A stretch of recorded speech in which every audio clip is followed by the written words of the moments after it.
என்னங்க ஜாதி ஜாதி ஜாதி இப்படி ஜாதி வெறி பிடிச்சி திரியிறீங்க. காதலிச்சது ஒரு குத்தம்னு ஒருத்தனை ஆடு மாடை வெட்டுற மாதிரி வெட்டி கொண்டுட்டு இன்னைக்கு அப்பா புள்ள 2 பேரும் ஜெயிலில். இன்னைக்கு அந்த ஜாதி காப்பாற்றுமா? ஒன்றுத்துக்கும் உதவாத ஜாதி. இப்படி ஏங்க ஜாதி வெறி பிடிச்சி அலையிறீங்க? உங்கள் ஜாதியை உங்கள் ஊரை விட்டு வெளியூர் போய், அண்ணா நான் உங்கள் ஜாதி எனக்கு 2 கிலோ அரிசி கொடுங்கன்னு ஒரு கடையில் கேட்டு பாருங்க. கொடுக்குறான்? நான் கொடுக்க மாட்டான். உன்னை கேவலமாக பார்ப்பான்.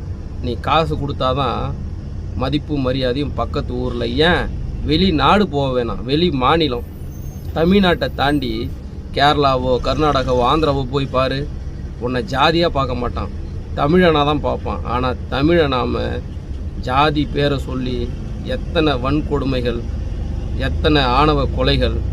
காதலிச்சது தப்பா? ஒரு மனுஷன் இன்னொரு மனுஷனை தான் காதலிக்க முடியும், ஜாதியை காதலிக்க முடியாது. ஒன்றுத்துக்கும் உதவாத ஜாதி. மண்ணும் பொண்ணும் ஒன்றுன்றீங்களே, அப்புறம் ஏன்டா பொண்ணை கல்யாணம் பண்ணுறீங்க? மண்ணை கல்யாணம் பண்ணி மண்ணு கூட குடும்பம் பண்ணி புள்ள பார்க்க வேண்டியதானே? மண்ணும் பொண்ணும் ஒன்று, அப்புறம் ஏன் பொண்ணை கல்யாணம் பண்ணுறீங்க? சாதி சாதின்னு எல்லாத்துலேயும் சாதியை பார்க்குறீங்களே.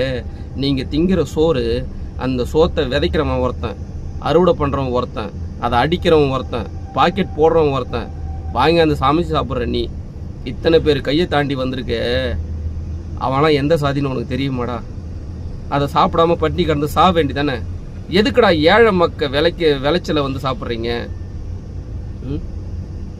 நீங்களாம் தாழ்த்தப்பட்ட சாதிக்காரன் கைப்பட்டு வருது பார்த்தியா அரிசி பருப்பு, அதை சாப்பிடாதீங்க. உயர்ந்த சாதிக்காரன் பீய தின்னுங்க, அப்பயாவது புத்தி வருதான்னு பார்ப்போம். ஒன்றுத்துக்கும் உதவாத சாதி. ஏன் உடம்பு சரியில்லைன்னு ஹாஸ்பிட்டலில் போகிறீங்களே, டாக்டர் என்ன சாதி அப்படின்னு கேட்க வேண்டியதானே? படிக்க பள்ளிக்கூடம் போகிறீங்களே, வாத்தியார் என்ன சாதி அப்படின்னு கேட்க வேண்டியதானே? ஏன் ஒரு போலீஸ் ஸ்டேஷனுக்கு போய் ஐயான்னு கையை கட்டி பதில் சொல்கிறீங்களே, அந்த போலீஸ் ஆஃபீஸர் என்ன சாதின்னு அங்கே கேட்க வேண்டியதானே? லவ் பண்ணால் மட்டும் சாதி, சாதி சாதியோட தான் சேரணும். சாதி முன்னாடி தலைவணிங்க போக மாட்டீங்கன்னா இந்த பூமியில் வாழவே முடியாதுடா. ஒரே சாதி, மனுஷ சாதி. அடிப்பட்டு நடு ரோட்டில் நாய் மாதிரி உயிருக்கு போராடிட்டு கிடந்தீங்கன்னா அங்கே பக்கத்தில் சாதிக்காரன் காப்பாற்ற மாட்டான். பிச்சைக்காரன் இருந்தால் கூட ஏஞ்சி காப்பாற்றுவான். அப்போ எங்கடா போச்சு உங்கள் சாதி வெறி? அடிப்பட்டு ஹாஸ்பிட்டலில் போராடிட்டு கிடக்கும்போது உனக்கு ரத்தம் தேவைப்பட்டுச்சுன்னா அந்த ரத்தம் கொடுக்க சாதிக்காரன் கொடுக்க மாட்டான். உதவணும்னு மனப்பான்மை உள்ளவ தான் உதவுவான். அப்போ எங்கடா போச்சு அந்த சாதி? எந்த சாதிக்காரன் ரத்தம் எந்த சாதியில் ஏறிச்சுனே தெரியாதுடா.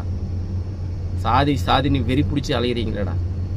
நம்ம முன்னோர்கள் சாதி வெறி பிடிச்சி இருந்தாங்கன்னா அவங்களுக்கு படிப்பறிவு இல்லை, பகுத்தறிவு